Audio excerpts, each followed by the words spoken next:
Japanese that I don't know. You don't know. You don't really know yet, Yeah. and they just win the tournament. Like they're Yeah. not seated. Like you have a good seat, and then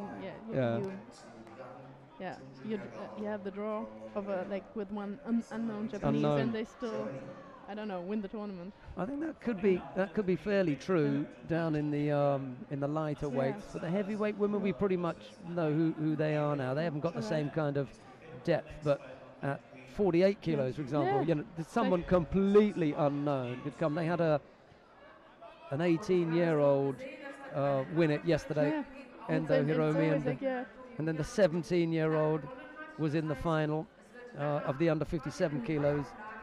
Yamamoto Anzu. There just got so many of them. Hashiguchi was around yesterday as well. So there are quite a few.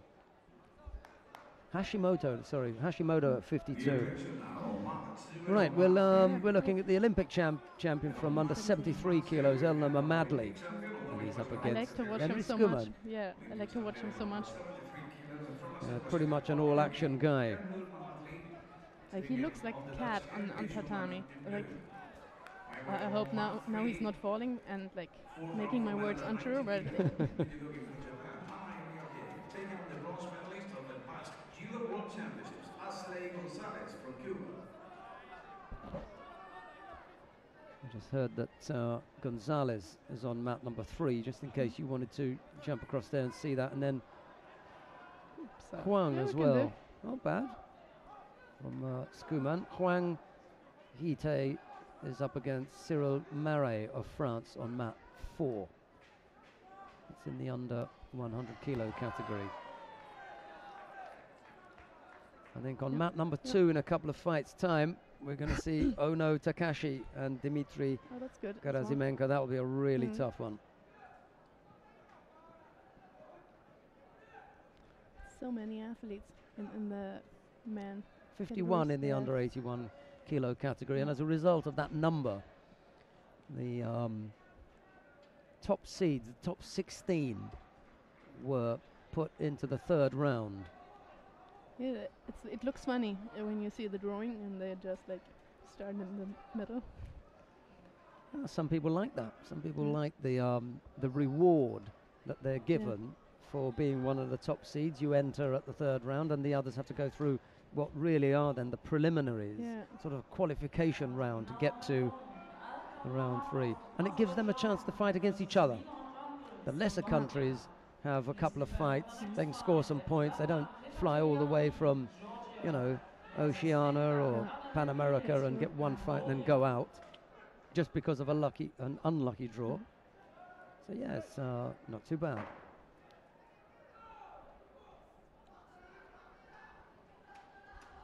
It's true, that's a good thing about it. But I think it's not necessary, for me personally, it would not necessarily have been that well, because I needed to warm up a bit.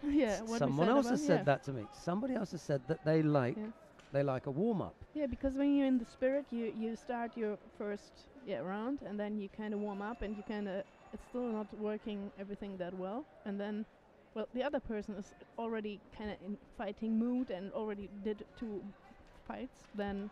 But I did speak to Kayla Harrison, and she said, if I had to choose, she said, I'd like the opportunity to fight someone who had 2 fights, preferably 2 golden scores.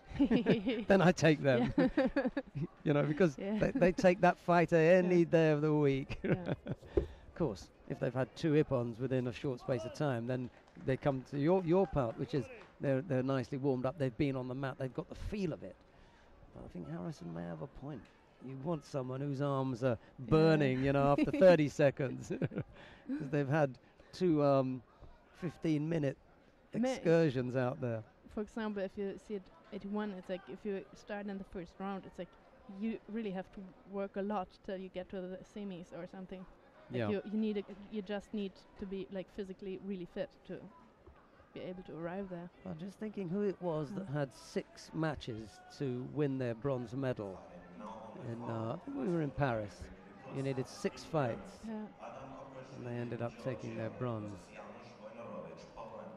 But I mean, there's something that was completely normal before. Yeah, that was I mean, was, yeah. I used to here. It wasn't in Dusseldorf, but in Hamburg. I used to do like 7 or 8 fights to be 5th.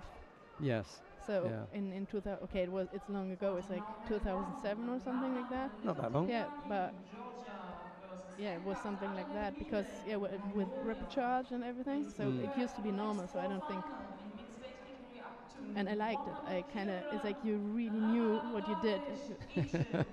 You knew you'd been in a fight. You probably looked as though you'd been in a fight as well. I always did. I saw Tridos this morning. She looked as though she'd come from the beauty parlour. You know, I was going to say to her, "Did you really fight yesterday?" You know, she had her hair done and the makeup going on.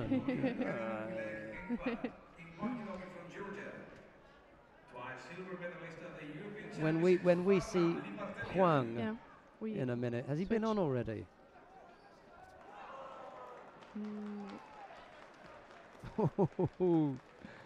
Mammadli has just thrown Schoeman. All that work, 40 seconds before the end, Mammadli bangs him over for Ippon. Huang must have been on then, because his name is not there any longer. We've missed him. Oh no. Yeah, he's been on and gone, because he's having his head taped up now. I see.